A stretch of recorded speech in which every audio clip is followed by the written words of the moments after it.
Las ciencias forenses, hay algunos que las consideran que va a ser cualquiera que va a estar apoyando dentro de un sistema legal, y esto es parcialmente correcto. Hace falta aquí la palabra clave, es que las ciencias forenses parten de tres grandes ciencias naturales, las cuales van a ser la física, la química y la biología, y aplicando esos conocimientos para la resolución de un conflicto legal, ahora sí las vamos a estar llamando ciencias forenses. Por ello, los científicos forenses pues van a ser todas las personas, llamémosle peritos, investigadores del área criminal, que aplican esa serie de conocimientos para ofrecer datos de prueba, para ofrecer evidencias, para ofrecer un peritaje, lo que sea necesario, con la finalidad de aportar desde un punto de vista técnico y científico una conclusión que abone dentro de la investigación criminal. Dentro de estas ciencias forenses hay que tener en consideración que hay ciencias enfocadas 100% al área de campo, que quiere decir que cuando se está presentando un evento delictivo, pues van directamente al lugar de los hechos, al lugar de los hallazgos y trabajan ahí. Y también existe la otra parte, las ciencias forenses dedicadas a los laboratorios. Normalmente todos los elementos recolectados dentro del lugar de los hechos se mandan a la bodega de indicios y posteriormente a algunos laboratorios o incluso a los anfiteatros cuando tenemos cadáveres, con la finalidad de que ahora se trabaje ahí y obtengamos información de estos elementos. Y hay que recordar que al final del día tenemos que estar aplicando un sentido deontológico a nuestro campo laboral. ¿Y qué es esto de la deontología? En términos sencillos, vamos a decir que se trata de la aplicación de la ética dentro de nuestra profesión. Ahorita vamos a concluir un poquito más sobre ese tema.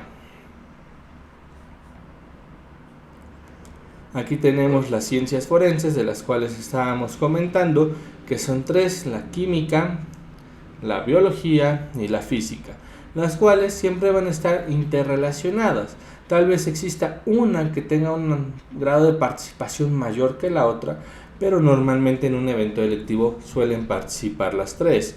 Por ejemplo, ¿verdad? Imaginemos que tenemos el evento de hecho de tránsito de hace rato, que estábamos trabajando dentro de nuestro análisis de caso. Seguramente, ¿verdad? Desde la óptica de la química, me puede interesar saber si el chofer, ¿verdad?, estaba en un estado de embriaguez. Entonces podría pedir un examen toxicológico o de alcoholemia, alcoholuria, y de esa manera corroborar estos elementos, ¿vale? Tal vez desde la parte biológica, si ese conductor sufrió lesiones, clasificar esas lesiones, si son lesiones que ponen en peligro la vida, si no la ponen en peligro, si curan en tardarse, si curan antes o más de 15 días, etc. La parte de la física seguramente para corroborar la velocidad en la cual circulaba el vehículo, hacer relación si el lugar o el sitio del impacto hace correlaciones efectivamente con los daños presentados en el vehículo, entre otros sentidos. Entonces pudiéramos estarlos aplicando estas ciencias de mayor o menor medida dependiendo el caso a investigar. Obviamente el Ministerio Público o el juez te va a decir: solicito que determines la velocidad, la causa de muerte o cualquier otro elemento, y con base en ello es con lo que se debe de estar laborando para sacar nuestras conclusiones pertinentes. Existe también otra ciencia forense especial, en el sentido de que siempre va a estar aplicando estas tres grandes ciencias naturales, la cual va a ser la criminalística. Esta criminalística aplica una metodología y una técnica de investigación con una base en las ciencias naturales, desde lo que es el lugar de investigación hasta los laboratorios, y por ello se centra en el estudio del material sensible y significativo que son los indicios, ¿vale? ¿Por qué decimos que es sensible y significativo? Resulta que hay elementos o indicios muy pequeñitos, ¿verdad? Una gota de sangre, un pelo, y eso tan pequeñito, ¿verdad? Me puede aportar un gran significado, un gran dato de prueba, una gran información para lo que estoy indagando. Y aparte, normalmente al ser muy pequeñitos o hacer indicios que se pueden manipular, pues obviamente se pueden perder, estropear, perjudicar, contaminar, lo que tú gustes, y por eso es que se consideran sensibles. Por tal razón deben de ser manipulados con cuidado y posteriormente embalados y empaquetados en sus sitios idóneos. Con base en el estudio de estos elementos, los indicios y de manera general toda la escena del crimen, nosotros podemos generar una serie de conclusiones enfocadas a las interrogantes que están en la parte inferior. ¿Qué? ¿Con qué? ¿Cuándo? ¿Quién? ¿Cómo? ¿Y dónde? ¿Vale? Existen otras dos preguntas que son principalmente del enfoque criminológico, como pudiera ser el para qué y el por qué. Pero dentro del ámbito criminalístico hay que dar respuesta a estas. Por ejemplo, ¿qué pasó? Ocurrió un accidente de tránsito, un homicidio, un secuestro, unas lesiones generadas a partir de una riña, etc. ¿Con qué? Es decir, nuestro principio de uso, ¿verdad? Se involucraron armas de fuego, un vehículo, un celular, un arma blanca, etc. ¿Quién? Tanto víctimas como victimarios hay que estarlos identificando. ¿Cuándo y dónde, verdad? Es prácticamente lugar y fecha en el que ocurrió el evento, y el cómo prácticamente es generar una reconstrucción del evento. Aquí tenemos a Edmund Lockhart con dos de sus grandes frases: los indicios son testigos mudos que no mienten, solo hay que hacerlos hablar.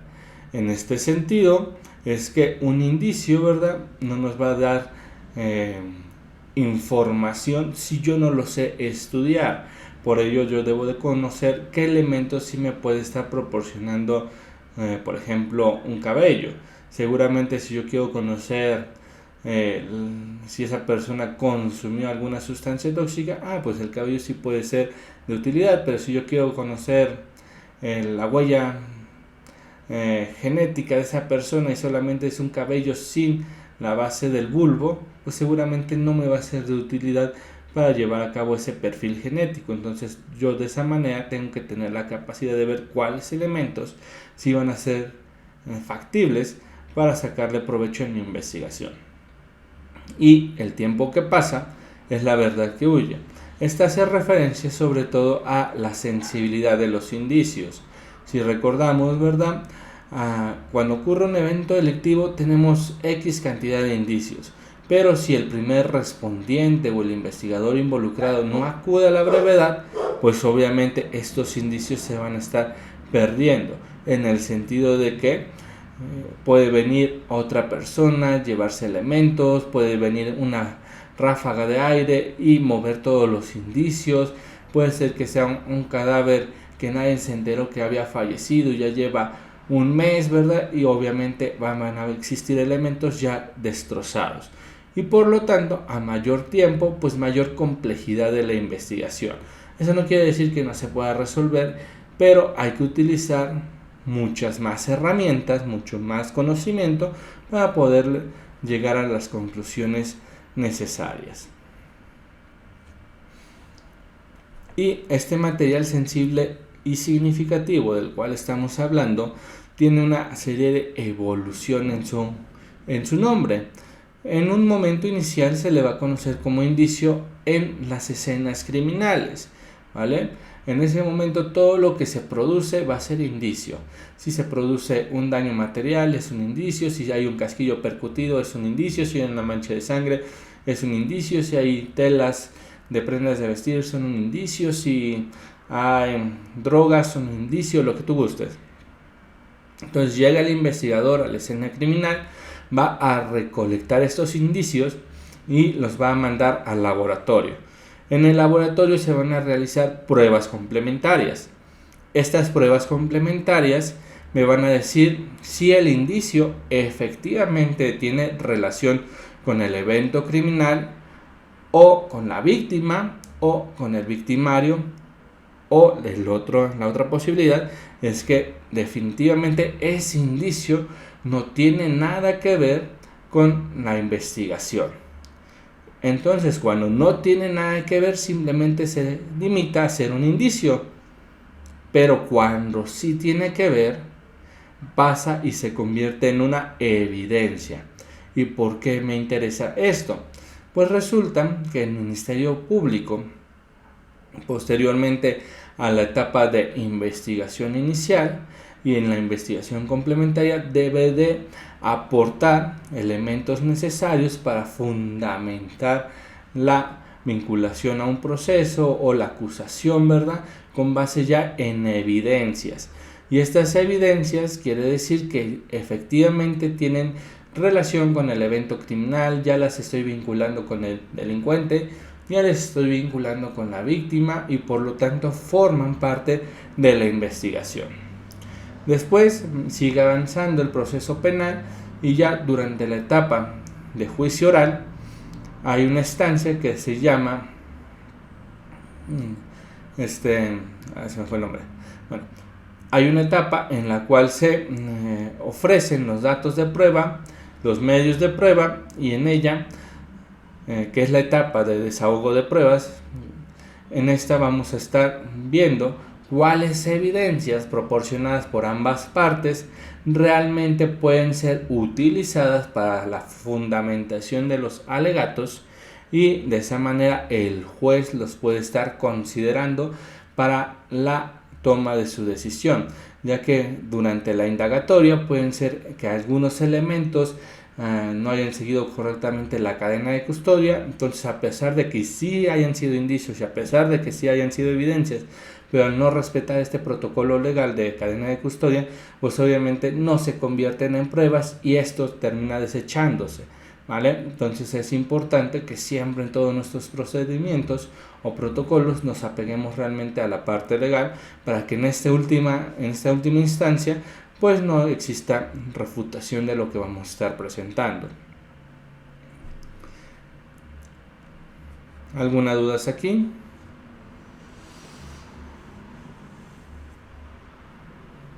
Todo claro, profesor. Muy bien. Continuando, los principios de la criminalística normalmente se trabajan con 7, los cuales vemos aquí en pantalla.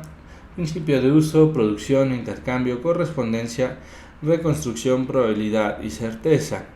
Hay algunos otros que llegan a manejar distintos principios, o más bien otros principios agregados a estos, como el de individualidad, el de rareza, etc. Sin embargo, los más importantes considero yo que son los 4 primeros: uso, producción, intercambio y correspondencia, ya que con esos vamos a poder enfocarnos a los del lado derecho. El principio de uso quiere decir que al final de cuentas en un evento delictivo siempre se va a estar empleando algo para la comisión del evento delictivo. Puedo utilizar coches, puedo utilizar celulares, puedo utilizar armas blancas, puedo utilizar droga, puedo utilizar lo que tú gustes. Entonces todos estos elementos involucrados van a formar parte del principio de uso, que forman en ocasiones también parte de nuestros indicios. La producción: cuando yo estoy utilizando algo, pues me va a generar una consecuencia. Esa consecuencia puede generar también un rastro, y ese rastro yo lo puedo estar estudiando y se forma otro indicio agregado, y por lo tanto yo debo de generar esa coincidencia, ¿verdad? De que efectivamente esto que estoy observando, no sé, el daño en la carrocería como hace ratito, fue producido, ¿verdad?, por el impacto del vehículo de manera directa contra el poste. Bueno, entonces los daños materiales son el producto de los elementos involucrados. El principio de intercambio: normalmente aquí lo que es el mismo escenario, los indicios como tal, que van a estar ahí también, junto con la víctima y el delincuente, van a estar interactuando, y por lo tanto ciertos elementos que pertenecen a uno de ellos en particular se transfieren, se comparten con los demás.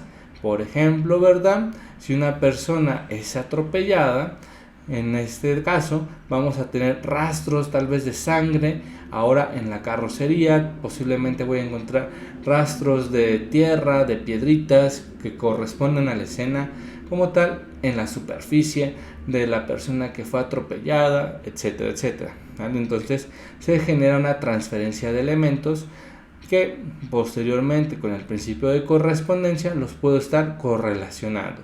Además de correlacionarlo de esa manera, también yo puedo justificar mi principio de correspondencia viendo si lo que se ha producido realmente coincide con el principio de uso de manera inicial. Y una vez que yo ya tengo estudiado todos estos elementos, tengo lo suficiente para generar el principio de reconstrucción, que en términos sencillos es proponer de manera lógica, ordenada, ¿verdad?, cómo es que se presentó el evento delictivo desde un inicio hasta su desenlace. Y finalmente, el principio de probabilidad y certeza va a depender de dos cosas. Primero, la expertise que tiene el investigador y en segundo momento, las características de los indicios a involucrar. En este caso, si yo tengo una imagen con la cual me dicen, ¿sabes qué? Necesito que identifiques al sujeto, y con esa imagen pues no está muy nítida, si no tengo grandes detalles de la imagen, ¿verdad? Pues seguramente puedo concluir en una probabilidad alta, mediana o baja de coincidencia para la identificación de ese individuo que estoy estudiando. Por otra parte, en el principio de certeza, si me dicen, ¿sabes qué? Aquí está el perfil genético obtenido de la muestra de semen del cadáver de la víctima y aquí están los perfiles genéticos de los posibles sospechosos y de estos coincide uno, ¿verdad? Pues seguramente este sospechoso, en el cual hay 100% de coincidencia, pues hay una certeza de que estuvo involucrado sexualmente con la víctima, ¿no?